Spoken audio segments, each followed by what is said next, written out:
Merci pour votre fidélité au programme de la 7 TV. Mesdames et messieurs, il est 13h. Bonjour et bienvenue dans ce journal. À la une de cette édition, Farba-Ngom qui est face à son destin ce jeudi. Accusé de détournement de deniers publics, il rencontre le pôle judiciaire financier pour la deuxième fois aujourd'hui. A rappelé qu'il était rentré libre après sa première comparution. Et puis les tensions sociales, une rencontre primordiale a lieu ce jeudi entre le gouvernement, les syndicats et le patronat. Une rencontre très attendue et qui sera déterminante dans l'apaisement du climat social en prélude au dialogue social. Et enfin, le parc Lambay, une nouvelle fois le théâtre d'un incendie. Les pompiers ont pu maîtriser le feu, mais les dégâts sont considérables. Le préfet de Pikine annonce une opération de déguerpissement et dénonce les occupations anarchiques. Voilà tout pour l'essentiel des titres. Le développement, c'est tout de suite.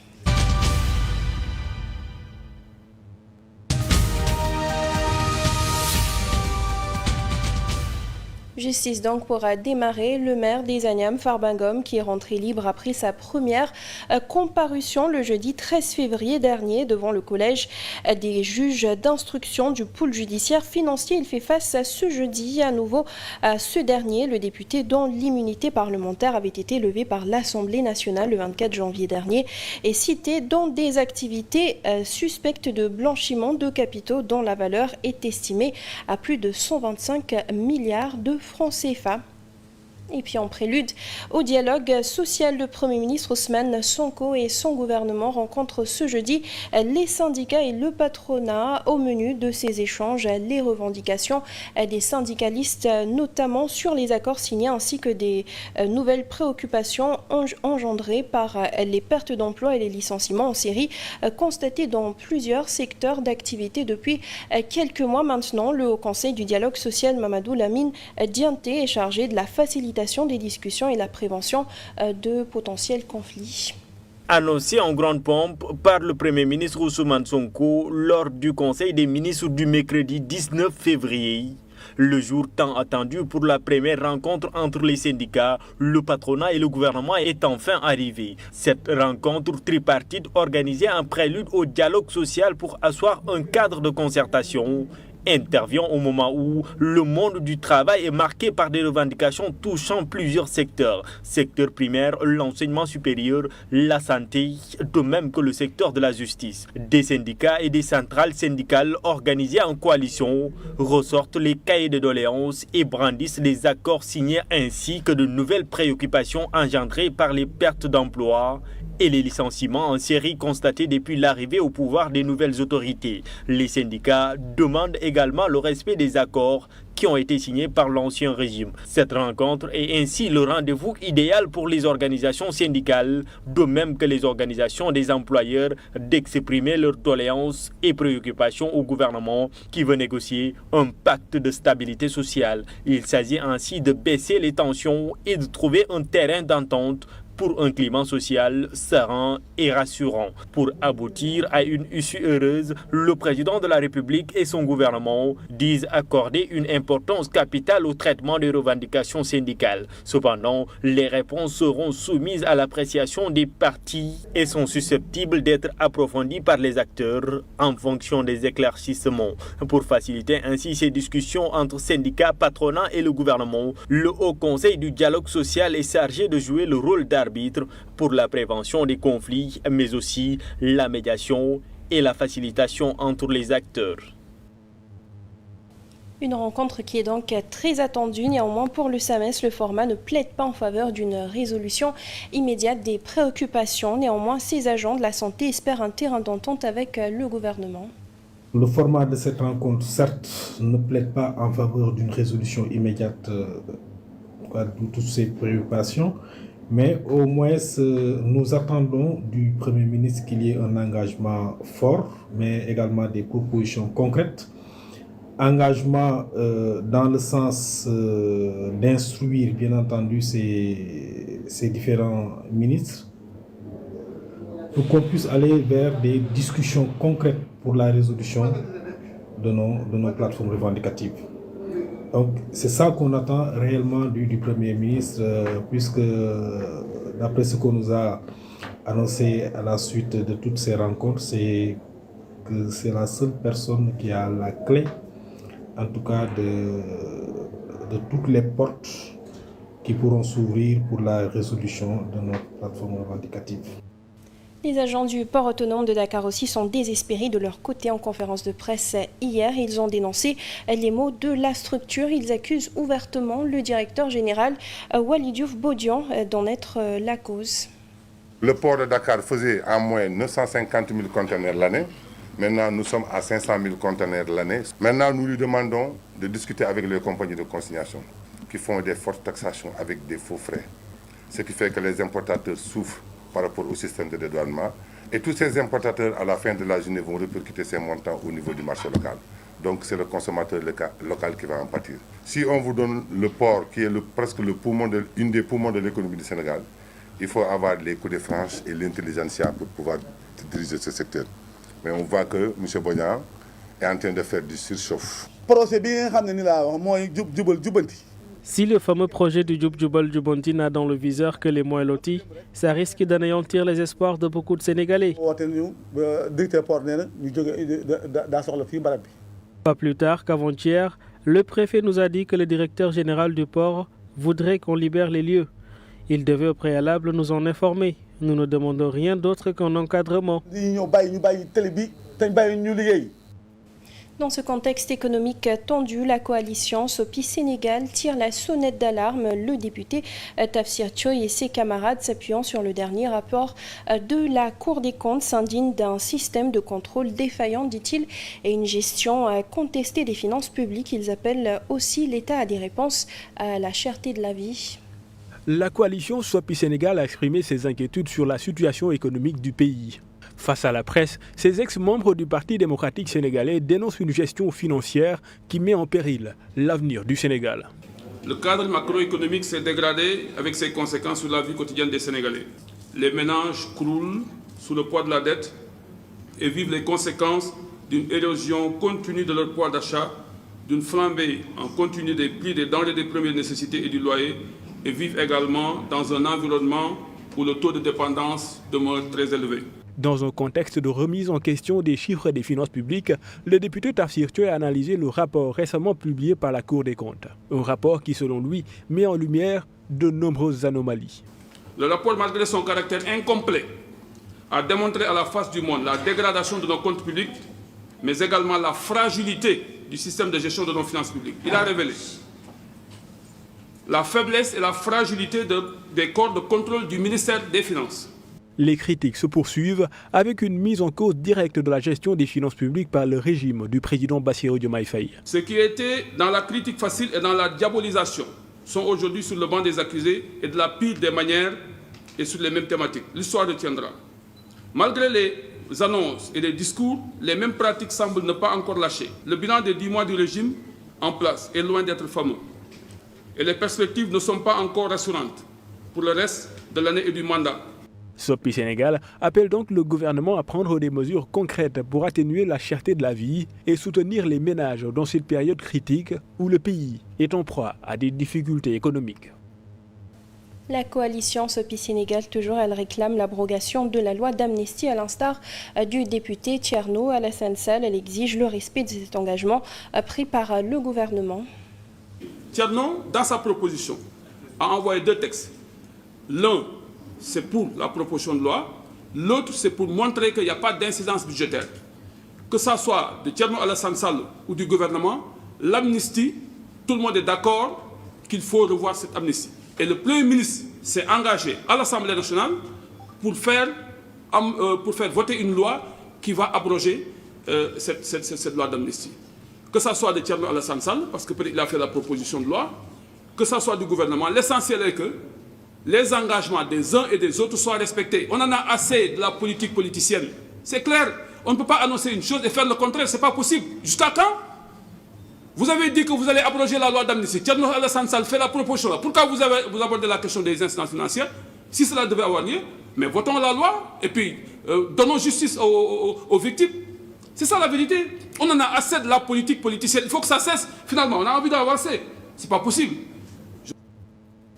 Justement, à l'Assemblée nationale, l'abrogation de la loi d'amnistie, le bureau de l'Assemblée a jugé recevable hier la proposition du député Amadouba de PASTEF portant sur une loi interprétative de la loi d'amnistie tout en rejetant celle de Thierno Alassane Sall. La proposition d'Amadouba va dans le sens d'une abrogation partielle et d'une révision de certains articles. Après examen du texte de Thierno Alassane Sall, il a été constaté néanmoins que cette proposition ne respecte pas les exigences constitutionnelles en matière budgétaire, entraînant ainsi son rejet pur et simple, a déclaré le premier vice-président de l'Assemblée, le docteur Diallo, sur sa page Facebook. Toujours cette loi d'amnistie, il y a de cela un an, le président de la République d'alors, Macky Sall, au cœur d'une grave crise autour d'un report de la présidentielle, avait annoncé un projet de loi d'amnistie générale pour les faits liés aux troubles connus par le pays depuis 2021. Un projet de loi qui risque de sauter, comme l'avait promis le Premier ministre Ousmane Sonko. La loi d'amnistie générale vit-elle donc ces derniers jours? Un récit d'Omar Thiam. Il y a un an, jour pour jour, le président de la République d'alors, Macky Sall, au cœur d'une grave crise autour du report de la présidentielle, avait annoncé « Je saisirai l'Assemblée nationale dès ce mercredi en Conseil des ministres d'un projet de loi d'amnistie générale sur les faits se rapportant aux manifestations politiques survenues entre 2021 et 2024. » Ce dans le but de pacifier l'espace politique, de raffermir davantage la cohésion nationale, embauche-t-il, en annonçant son souhait d'organiser la présidentielle entre juin et juillet au moment d'entamer des concertations nationales boycottées par le front des candidats à la présidentielle et Arsenal élection. Alors qu'un vaste front la réclame avant le 2 avril, ces décisions dénoncées comme un coup d'État constitutionnel par l'opposition et les organisations de la société civile avaient déclenché des violences meurtrières dans le pays. Pourtant, le projet de loi polémique passe le 6 mars. Le vote aura permis à ces centaines de citoyens sénégalais en détention suite à des événements et à des manifestations politiques de recouvrer la liberté, sans oublier les responsables du parti dissous, PASTEF, Ousmane Sonko et Bassirou Diomaye Faye, candidats à la présidentielle, tous deux en détention. La suite appartient à l'histoire. 11 mois au pouvoir, le tandem veut faire sauter la loi que le désormais Premier ministre assimilé à une impunité. Il sera proposé à votre auguste Assemblée, dans les semaines à venir, un projet de loi rapportant la loi d'amnistie votée le 6 mars 2024. Abrogation totale ou partielle, le choix appartiendrait aux autorités actuelles. Une chose est sûre, ça risque de créer un imbroglio juridique inextricable, comme le mettait en garde Maurice Souyek-Dione, professeur agrégé en sciences politiques. Situation de la presse au Sénégal, le CEDEPS et l'APEL dénoncent la criminalisation de l'activité de presse dans un communiqué.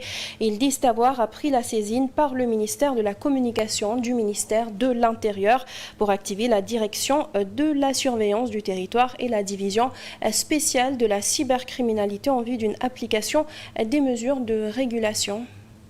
Les acteurs des médias disent non à la confiscation de la liberté de la presse. La saisine du ministère de l'Intérieur par le ministre de la Communication pour activer la direction de la surveillance du territoire et la division spéciale de la cybercriminalité en vue d'une application des mesures de régulation qui criminalisent l'activité de presse fait sortir les organisations patronales des médias de leur gond. Le CEDEPS et l'APEL sont scandalisés par les errements du ministre de tutelle qui, disent-ils, viole la Constitution et le Code de la presse. Ces acteurs des médias étaient que même le processus de reconnaissance des médias a été entaché d'irrégularités, d'omissions et de failles techniques avouées par le ministre lui-même qui continue de snobber les acteurs et déroule son agenda en solo. Les organisations patronales des médias rappellent que depuis que les conclusions des assises lui ont été transmises, il n'y a eu aucune suite alors que le secteur des médias connaît une crise sans précédent avec comme corollaire des entreprises de presse en situation de faillite et des licenciements des travailleurs plongés dans la précarité. Fort de tout ce constat, CEDEPS et APEL comptent se donner tous les moyens légaux pour freiner l'ardeur du ministre. Ils en appellent au président de la République et au Premier ministre pour des médias républicains, libres et indépendants et viables économiquement. Et puis l'intelligence artificielle alliée aux menaces pour les médias. Pour l'expert Antique Basilian, l'IA est une révolution qui bouleversera les pratiques journalistiques. Avec les algorithmes, tout sera automatisé et les tâches s'effectueront en un temps record, a-t-il expliqué hier au micro de Djembe Mbaye. L'intelligence artificielle est en passe de révolutionner le monde. Certains métiers sont menacés de disparition, tandis que d'autres verront le jour au fur et à mesure que ce processus d'imitation de l'intelligence humaine se développe. Parmi les secteurs les plus exposés, il y a celui des médias. Cette mutation technologique va nettement changer la manière de faire du journalisme, avertit Basile Niang, expert en TIC. C'est-à-dire qu'avec ChatGPT que tout le monde connaît, avec d'autres plateformes IA comme DeepSeek, comme Gemini, tout ça, c'est des applications qui vous permettent d'écrire des articles en moins de 5 minutes. Donc vous pouvez même à partir de là faire des dépêches, réaliser des vidéos, faire le journal en même temps. Faire des vidéos, c'est également utiliser des IA génératives, c'est-à-dire des IA qui te permettent de refaire la vie. Il y en a même qui ont commencé à faire des clips, à faire des vidéos là-dessus. Donc, je pense que c'est quelque chose que le journaliste doit prendre en compte. D'après Basile Niang, la formation et la sensibilisation des professionnels de l'information sonnent comme un impératif. Ils doivent connaître les outils de l'IA dont ils auront besoin. On va vers un moment où on ne va plus demander à un journaliste d'écrire un article, tout le monde pourra le faire, mais on va vers ce qu'on appelle comment être des experts en prompt. Ça veut dire quoi? C'est comment on peut arriver à manipuler un ordinateur, à lui dire ce qu'on veut, à écrire ce qu'on veut sans pour autant se fatiguer en quelques minutes. L'expert souligne néanmoins les limites de l'IA dans la pratique journalistique. Il faut toujours aussi ne pas l'utiliser à fond, parce que l'intelligence humaine compte toujours, et c'est important aujourd'hui de pallier les deux, de ne pas toujours croire à l'IA qui donne souvent des informations qui ne sont pas utiles souvent. L'intelligence artificielle regorge ainsi plusieurs défis et opportunités pour la presse. Les médias doivent se réinventer pour s'adapter au rythme de cette transmutation technologique qui n'est qu'à ses débuts. Nous l'annoncions dans les titres, un violent incendie s'est déclaré ce mercredi au parc Lambay de Pékin. Le feu avait pris naissance dans un atelier de menuiserie en bois avant de se propager rapidement aux alentours, causant d'importants dégâts. Alertés, les pompiers ont pu maîtriser le feu. Néanmoins, des dégâts importants ont été enregistrés. Le préfet de Pékin annonce une opération de déguerpissement et dénonce par la même occasion les occupations anarchiques. Parce que oui, vous savez, c'est très difficile parce qu'à Pékin, rien qu'en un mois, c'est la 3e fois qu'on fait état d'un incendie. Alors, toutes les rues sont bouchées, il y a des marchands partout. Ce sont des gens qui occupent les rues. Alors, quand il y a incendie, il est impossible d'avoir des accès rien que pour éteindre l'incendie. Ce n'est pas normal. Dans les prochains jours, nous allons en tout cas prendre nos dispositions parce que nous allons procéder à une opération de désencombrement de ces rues. Il ne sera plus nécessaire d'étaler sa marchandise sur place parce que, vous savez, Pékin, c'est encombrant et souvent, c'est comme si c'est dû à ma taille. Ce n'est pas normal qu'il faut que des gens quand même reviennent à de meilleurs sentiments. Il faut une assise avec un changement de comportement. Vous avez même fait le constat, tous les incendies qui sont déclarés ici au parc Lambay ont eu lieu la nuit. Et ça, c'est un problème. Une note de sport très rapidement pour terminer en prélude au JOJ 2026. Le comité national de baseball softball a organisé un tournoi populaire à Guédiawaye pour sensibiliser les jeunes sur l'importance de ce sport. Le président du comité national de baseball et de softball entend préparer les jeunes pour une bonne équipe devant représenter le Sénégal. Nous sommes là pour organiser un tournoi communautaire pour préparer les JOJ de 2026. Aujourd'hui, nous avons presque 5 clubs ici pour organiser ce tournoi dans le cadre de se préparer pour les JOJ de 2026 pour le baseball 5. Là, nous avons atteint presque 16 écoles. L'école va monter un club de baseball 5 et nous allons lancer notre premier championnat scolaire de baseball 5. Tout ça rentre dans le cadre de la préparation des athlètes pour les JOJ de 2026. Et aussi sur le plan civil, il y a l'équipe technique qui est en train de faire un travail exceptionnel dans le cadre de la formation et aussi dans le cadre d'une préparation d'une bonne équipe pour les JOJ de 2026 pour le baseball 5. On est en train vraiment de faire la promotion du baseball 5 dans toutes les localités au Sénégal.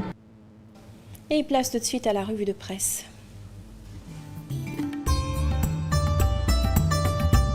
Bonjour, les journaux parus ce jeudi font état de la convocation de Farba Ngom devant le pôle judiciaire financier. Les éco-titres, Farba devant le pôle judiciaire financier, une grosse mobilisation attendue. L'APR et les sympathisants du maire des Agnam se préparent, les forces de l'ordre en renfort. Direct News écrit que Farba Ngom devant le juge, il est convoqué à nouveau ce jeudi. Il lui appartient de montrer à la face du monde qu'il est blanc comme neige selon Direct News. Source A lui souligne qu'avec cette convocation de Farba, ce sera le ramadan chez lui ou en tôle. Cité dans une affaire de blanchiment de capitaux d'une valeur présumée de 125 milliards, il joue sa DER devant le juge d'instruction. S'agissant de la rencontre prévue aujourd'hui entre les syndicats et le gouvernement, Rewmi Quotidien lui titre « Premier vrai test pour Ousmane Sonko avec cette rencontre prévue ce jeudi ». Pour le quotidien, le gouvernement à la quête d'un pacte social. Restons dans le quotidien qui aborde le rejet de la loi d'amnistie. Pastef dribble Thierno Alassane Sall sur le quotidien. La proposition de député non inscrit rejetée, le bureau de l'Assemblée adopte celle d'Amadouba numéro 2. Selon Thierno Alassane Sall, le régime Pastef refuse catégoriquement l'abrogation totale mais partielle. Selon Sud Quotidien, la majorité dit niet à la proposition de loi portant abrogation de la loi d'amnistie. Le bureau valide la proposition du député Amadouba de Pastef pour une abrogation partielle et une révision de certains articles de la loi d'amnistie. Le quotidien LAS parle de rejet pur et simple de la proposition de loi déposée par Thierno Alassane Sall. Même son de cloche pour Vox Populi qui indique qu'il y a eu une forte polémique après le rejet de la proposition de loi de Thierno Alassane Sall. Nous restons dans Vox Populi et c'est la colère du patronat de presse avec le CEDEPS, Appel et ANPELS. Scandalisé par les errements du ministre de tutelle, il s'agit d'une mesure de régulation tendant à criminaliser l'activité de presse. Libération lui révèle qu'un douanier a été piégé par la DIC. Le sieur Samba, un douanier remetté à des trafiquants de drogue qui le dérobaient pour la revente. Il a été arrêté, lui, son pisteur et complice à Mbour. En sport record, titre sur Gana Gueye qui est à son 200e match avec Everton. Must Gana, titre record. Bonne lecture.